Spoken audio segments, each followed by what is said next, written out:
Theatre and performance studies বিভাগের একজন শিক্ষার্থী মিমো, তিনি গত 2 দিন আগে আত্মহত্যা করেছেন।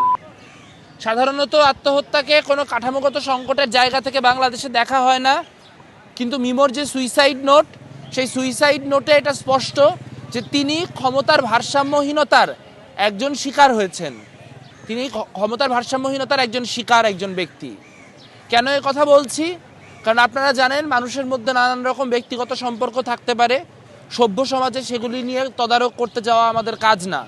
কিন্তু যখন আমরা বুঝতে পারি যে ব্যক্তিগত সম্পর্কের ডাইনামিকের ভিতরেও আসলে যে ক্ষমতার কাঠামো, সেই ক্ষমতার কাঠামো প্রভাব বিস্তার করছে, তখন আমরা মিমো হত্যাকাণ্ডের মতো ঘটনাগুলোকে দেখতে পাই। তখন আমাদের পক্ষে এই ঘটনাগুলোকে বোঝা সহজ হয়। আজকে কলা ও সামাজিক বিজ্ঞান অনুষদ, ঢাকা বিশ্ববিদ্যালয়, বাংলাদেশ ছাত্র ইউনিয়ন যে অনুষ্ঠান আয়োজন করেছে, তাদেরকে ধন্যবাদ জানাই এখানে উপস্থিত হওয়ার জন্য এবং আজকের এই আয়োজনটি করার জন্য। আমরা দেখতে পেলাম কিভাবে করে ক্ষমতার ভারসাম্যহীনতার শিকার হয়ে একজন মানুষ মৃত্যু বেছে নিলেন।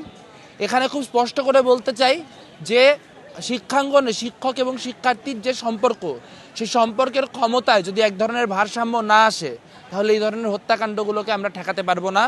তাই আমরা মিমোর যে নিহত হওয়ার ঘটনা, তাকে আজ এখানে আত্মহত্যা বলছি না, বরং কাঠামোগত হত্যাকাণ্ড হিসেবে দেখছি।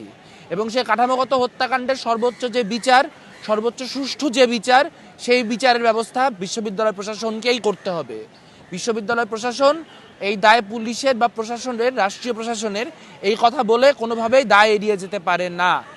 সেই পুরা পরিস্থিতি বিবেচনা করে আসলে আমরা বলতে চাই যে মিমো হত্যার বিচার প্রয়োজন এবং এরকম ঘটনা যাতে ভবিষ্যতে আর না ঘটে তা নিশ্চিত করার জন্য যা যা করণীয়, সেই কাজগুলি বিশ্ববিদ্যালয় প্রশাসন করবে, এই আশাবাদ ব্যক্ত করে, এবং তা না হলে কলা ও সামাজিক বিজ্ঞান অনুষদ তাদের যে লড়াই, সেই লড়াই চালিয়ে যাবে, এই আশাবাদ ব্যক্ত করে আমার বক্তব্য এখানেই শেষ করছি। ধন্যবাদ।